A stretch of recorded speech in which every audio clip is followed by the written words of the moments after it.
এই ভিডিওতে আমরা শিখব টেক্সট ড্রপ ইফেক্ট কিভাবে তৈরি করতে হয়। প্রথমে এরকম একটি পিকচার নিয়ে নিব, তারপর লাইটরুম অথবা ম্যাজিক ইরেজার অ্যাপস দিয়ে পিকচার থেকে লোগো ও টেক্সটকে রিমুভ করে নিব এবং টেক্সটের একটি পিএনজি বের করে নিব। তারপর ক্যাপকাট ওপেন করে অবজেক্ট রিমুভ পিকচারটি অ্যাড করে নিব এবং টেক্সট পিএনজিটিও অ্যাড করে নিব এবং বোর্ডের মধ্যে ঠিকঠাক মতো অ্যাডজাস্ট করে নিব।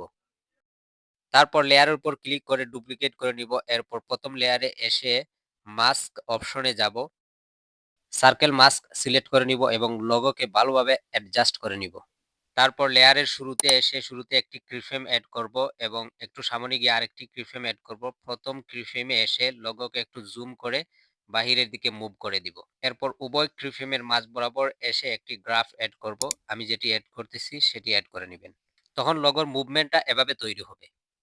তারপর ডুপ্লিকেট পিএনজি কে প্রথম লেয়ারের নিচে টেনে নিয়ে আসবেন। এরপর লেয়ারের উপর ক্লিক করে মাস্ক অপশনে যাবেন এবং রেক্টেঙ্গেল মাস্ক সিলেক্ট করে নেবেন এবং প্রথম লেটারে ঠিকঠাক মতো অ্যাডজাস্ট করে দিবেন। তারপর এই লেয়ারকে আবার ডুপ্লিকেট করবেন। এরপর মাস্কে গিয়ে সেম ভাবে প্রত্যেকটা লেটারকে আলাদাভাবে অ্যাডজাস্ট করে নেবেন। আমি যেভাবে করে নিচ্ছি ঠিকঠাক মতো করে নেবেন।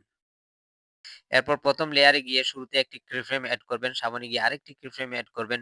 প্রথম কিফ্রেমে এসে লেটারকে নিচের দিকে একটু মুভ করে দিবেন এবং ২ কিফ্রেম মাঝ বরাবর একটি গ্রাফ এড করে নিবেন। এভাবে প্রত্যেকটা লেয়ারে same to same keyframe add করে ঠিকঠাক মতো অ্যাডজাস্ট করে নিবেন। এবার ইফেক্টটি এভাবে তৈরি হবে।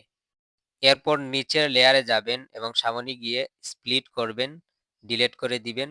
এভাবে প্রত্যেকটা লেয়ারকে ডিলিট করে দিবেন। তারপর একদম ফার্স্ট লেয়ারে যাবেন, এটাকে স্প্লিট করবেন। এরপর মাস্ক অপশনে যাবেন এবং এই লেয়ার থেকে মাস্ক তুলে নিবেন। এরপর লেয়ারের শুরুতে গিয়ে একটি কিফ্রেম এড করবেন। সামান্য একটু সামনে গিয়ে আরেকটি কিফ্রেম এড করবেন। আরেকটু সামনে গিয়ে আরেকটি কিফ্রেম এড করবেন। এরপর মাঝখানের কিফ্রেমে এসে লোগোকে একটু জুম করে দিবেন। এরপরে উভয় কিফ্রেমের মাঝ বরাবর এসে গ্রাফ এড করে নিবেন। এতে আপনাদের এই ইফেক্টটি আরো স্মুথ দেখাবে।